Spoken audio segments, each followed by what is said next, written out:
नमस्कार, आप देख रहे हैं सिटी न्यूज और मैं हूं चितरंजन कुमार। आज हमारे साथ बात करने के लिए हैं उज्जवल सिंह, भाजपा के वरीय नेता हैं। कई दायित्वों का इन्होंने पूर्व में निर्वहन किया है।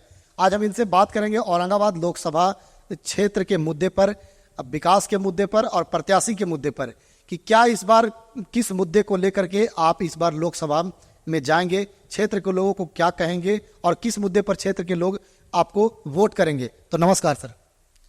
देखिए, भारतीय जनता पार्टी पूरे देश में, औरंगाबाद ही नहीं पूरे देश में मोदी जी की गारंटी पे चुनाव लड़ रही है। मोदी जी ने जो विकास का पैमाना खींचा है, विकसित भारत, वह पैमाना पूरे देश में आप देख रहे होंगे। जिस विद्यालय में एक बेंच दरी नहीं मिलता था, आज सैकड़ों विद्यालयों में बेंच, कुर्सी, उसके भवन। और वर्तमान हमारा जो बिहार की एनडीए सरकार है, भारत की जो एनडीए सरकार है, इतना अच्छा काम कर रहा है। एक लंबा रेखा खींचा है, उस रेखा पर हम सबको चलकर और हमें औरंगाबाद को भी विकसित करना है, औरंगाबाद को भी आगे ले जाना है। चाहे उद्योग के क्षेत्र हो, मेडिकल इंफ्रास्ट्रक्चर के क्षेत्र हो, शिक्षा का क्षेत्र हो, सभी क्षेत्रों में मोदी जी काम कर रहे हैं और बिहार की सरकार काम कर रही है।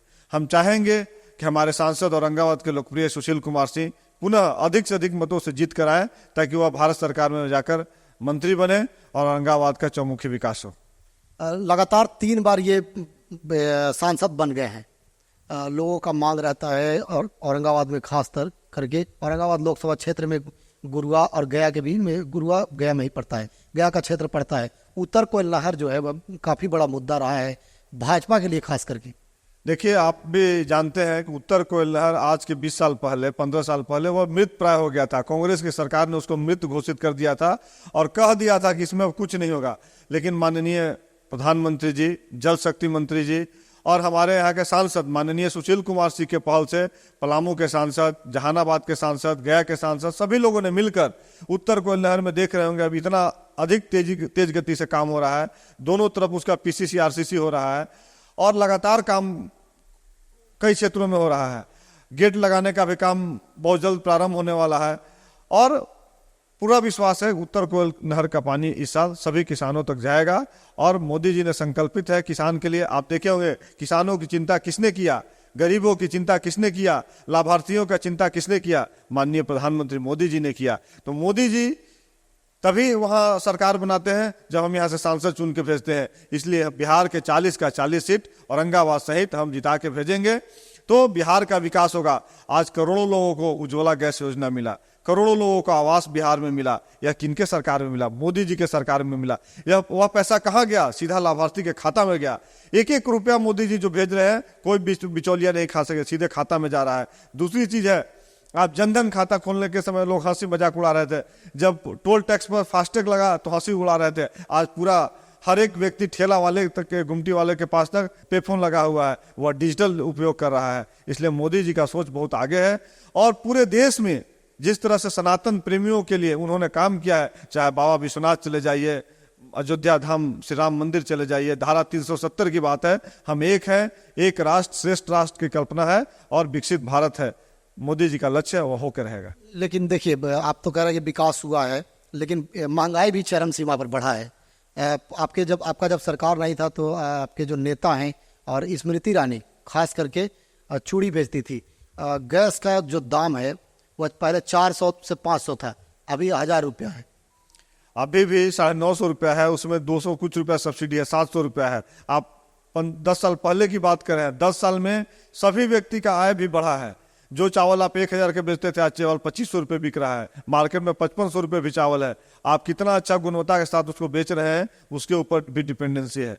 आज देख लीजिए, सब चीज का, जो किसान गेहूं 18 रुपये 14 रुपये बेचता था, आज 32 रुपये 35 रुपये गेहूं बिक रहा है। तो वो सब चीज का मार्केट रेट बढ़ रहा है। लेकिन देश के अंदर सभी किसानों की चिंता, सभी गरीबों की चिंता मोदी जी की सरकार नहीं किया। जात पात की बात किया जाए तो पूरे भारत में बिहार और यूपी सबसे आगे रहता है राजनीति में। खास करके राजनीति में सबसे ज्यादा जात पात बिहार और यूपी में होता है, और बिहार में सबसे ज्यादा औरंगाबाद में होता है। औरंगाबाद को मिनी चित्तौड़गढ़ कहा जाता है। क्या देखते हैं इस बार, क्या परिदृश्य रहे? देखिए, लोग मिनी चित्तौड़गढ़ का अर्थ ही अलग। देखिए, महाराणा प्रताप ने देश के लिए काम किया। तो यह अनुग्रह बाबू की धरती है। अनुग्रह बाबू ने सर्व समाज के लिए काम किया, कृष्ण बाबू ने सभी के लिए काम किया। भूदान आंदोलन से लेकर जितने भी आंदोलन देखेंगे, सभी लोगों ने जो आंदोलन चलाया, चाहे स्वामी विवेकानंद हो, दयानंद सरस्वती हो, तो सब समाज के लिए चलाए, कोई एक पर्सन के लिए नहीं। इसलिए चित्तौड़गढ़ का मतलब है सभी लोगों का समूह, सभी लोग मिलकर इसको चित्तौड़गढ़ का व्यापक स्वरूप दिए हैं और सभी लोग मिलकर यहाँ रहते हैं। आप देखिए जिस क्षेत्र में आज कुटुंबा क्षेत्र, आप देखिए वहाँ सबसे ज्यादा राजपूत मतदाताओं का है, लेकिन वह क्षेत्र रिजर्व है। वहां से राजेश जी विधायक बनते हैं, उनके पिताजी भी विधायक बने। वोट कौन देता है? हम सभी लोग वोट देते हैं। तो यह चित्तौड़गढ़ का मतलब ही अलग है। चित्तौड़ का मतलब रक्षा करना होता है। यहाँ के क्षत्रियों ने रक्षा किया था, समाज, सभी समाजों का रक्षा किया था, इसलिए इसे चित्तौड़गढ़ के रूप में जाना जाता है। यहाँ के सत्येंद्र बाबू बिहार के मुख्यमंत्री है, क्या वो किसी एक जाति के लिए काम किए? उन्होंने सबके लिए काम किया। लगातार लेकिन आरोप लगता है यहाँ पर विपक्षियों के द्वारा, आरोप नहीं लगता है, यहाँ देखा गया है कि लगातार जो सांसद आ रहे हैं वह राजपूत ही रहे हैं, उसके अलावा और कोई नहीं। आप देखिए अभी आप बोलिए काराकट, नबीनगर सबसे राजपूत डेमोक्रेट एरिया है, वहां से लगातार उपेंद्र कुशवाहा जी, महाबली जी, कई जिनको टिकट मिलता है वह जीत के आते हैं। अब भागलपुर से आके अश्विनी चौबे जी बक्सर से चुनाव जीते। यह केंद्रीय चुनाव है, यह देश भर में चुनाव। मोदी ने बात औरंगाबाद की जाए तो औरंगाबाद में बस केवल राजपूत ही चुनाव जीतते हैं। नहीं, बहुत लोग प्रयास किए लगातार। अब 3 टर्म से देखिए जो महागठबंधन के लोग हैं, कभी महतो जी, कभी दांगी जी, कभी वर्मा जी को टिकट दे रहे हैं और चुनाव में हारते हैं। वह काम नहीं करते हैं, सिर्फ चुनाव के समय मेढक की तरह चलाते हैं और उसके चुनाव के बाद आज तक उपेंद्र जी कभी क्षेत्र में भी नहीं आए। बागी वर्मा जी तो कहाँ गए पता भी नहीं है। अब अभय कुशवाहा जी आए हैं, इनको भी देखिएगा चुनाव के बाद कहीं नजर नहीं आएंगे। हमारे माननीय सांसद सुशील कुमार सिंह लगातार क्षेत्र में रहते हैं और 30 दिन में 30 दिन रहते हैं। जिस तरह से बच्चा स्कूल जाता है 30 दिन, उसी तरह उस क्षेत्र में 30 दिन रहते। जीतने का कारण यही होता है। हाँ, वो 30 दिन क्षेत्र में रहते हैं और अपने मतदाताओं का ख्याल रखते हैं। और यहाँ तक उनके जो वोटर हैं वो भी, और जो वोट नहीं देते हैं उनका भी वो ख्याल रखते हैं।